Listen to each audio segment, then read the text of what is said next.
Hey guys, Colorado Camperman Brian here. So today I'm going to answer a question that I got recently and that I've got a couple times. Why do I have two campers? So let's talk about that.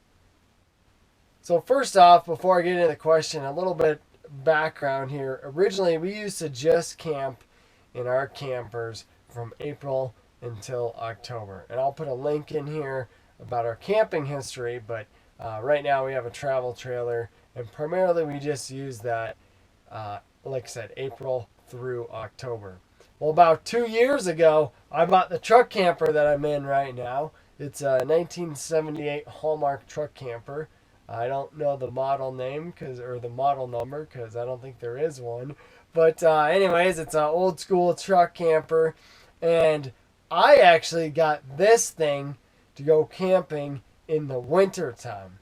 Because as some of you guys probably know, I'm a big snowboarder. Generally, I'll go snowboarding probably 25 to 30 days per year.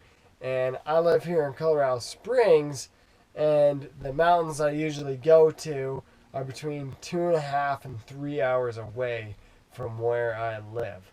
So the thinking behind getting the truck camper was, well, if we get the truck camper, me and my buddies can camp out and park in the parking lot and get a couple days of snowboarding in. We'd save money on gas. We wouldn't be spending money on hotels, which we didn't used to do very often, but when we did, it'd be 150 or so a night. You might be able to find a deal for about $100 a night, but that's way too expensive. So we figured if we got a truck camper, that we'd be able to go snowboarding for a couple days, save on gas, save on hotel, and just have a good time. So that's originally why I bought the truck camper, and really the reason why we have two campers. So we use our travel trailer in the warmer months of the year, like I said, mainly April through October, because it's a little bigger, a little roomier. It's got some more creature comforts and whatnot. And we don't use that in the winter. The truck camper we really use this time of year, so like November through April, maybe May. We obviously could use the truck camper in the summertime, but like I said, the travel trailer, just with my wife going, with our dog going, with our friends and family going, it's usually easier for us to take that than the truck camper.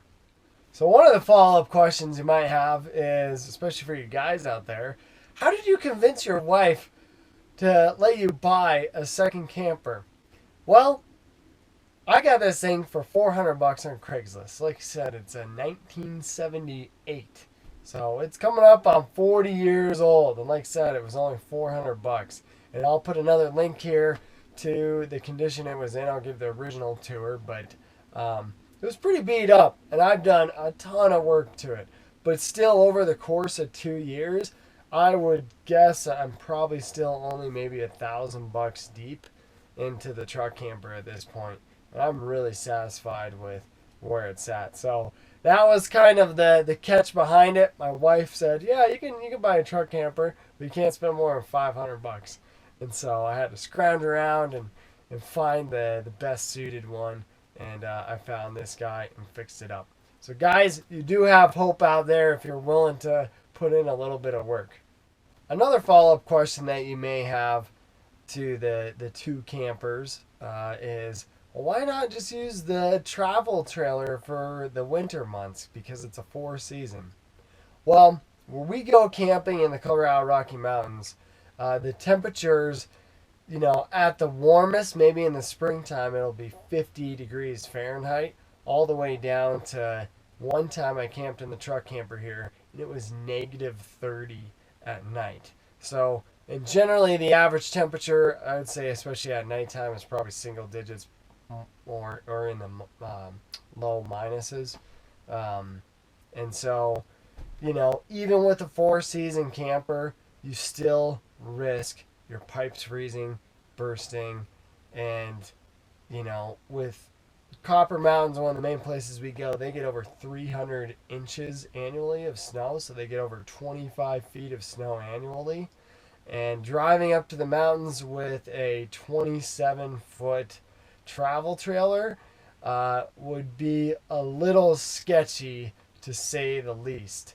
If you talk to any of the truck drivers that have to drive up I-70 in the wintertime, they can attest it is pretty brutal to drive that stretch of highway in the wintertime when you have crazy winter conditions and you go up over a pass that's over 11,000 feet.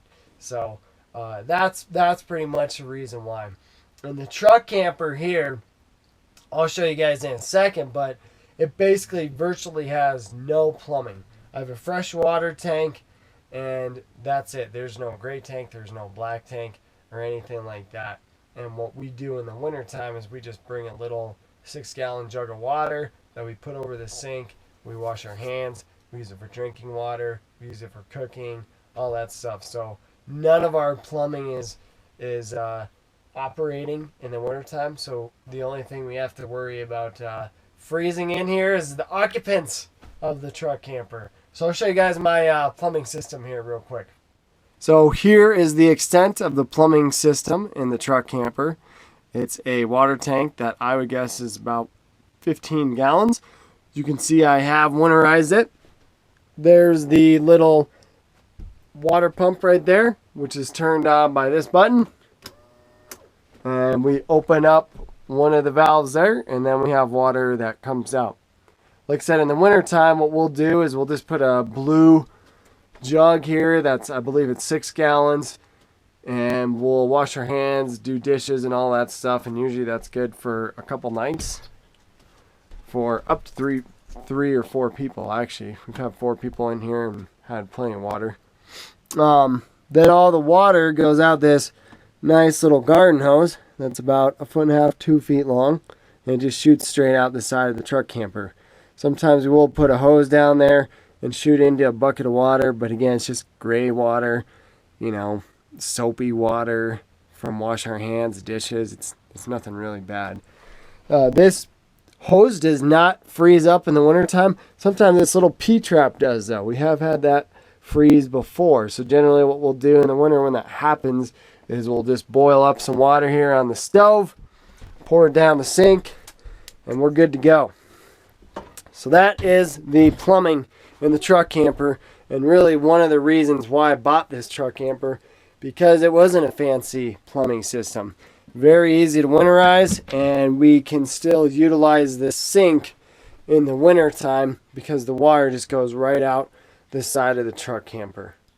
So that'll do it for the reasons why we have 2 campers. So if you guys do have any other questions, feel free to post them below. If I do get a lot of the same questions, I'll try to make a video just like I did here today. Some of the things that you guys can expect to see in the months to come, now that we're getting into the winter months, you guys are going to see a lot more of the truck camper here. Because like I said, this is primarily when we use it. So I have some more travel trailer videos, camping videos to upload here over the next couple of weeks. You guys are going to see a lot more of the truck camper. You guys are going to see some snowboarding trips that we're going to be doing, some hut trips, and it should be really good. Also, in the weeks to come, I'm going to be insulating this baby and getting it all ready for our winter trip. So I'm going to be putting reflectives on this camper. I'm going to be caulking everything, putting that expanding foam. I'm also going to be bubble wrapping the windows. I heard that supposedly works. We're going to check it out. We're going to try it. I got clear so we can still see, and it's not going to be all claustrophobic in here. So we'll see. It should be good. So thank you guys for checking out the video here. Please subscribe if you guys haven't already, and we'll see you later.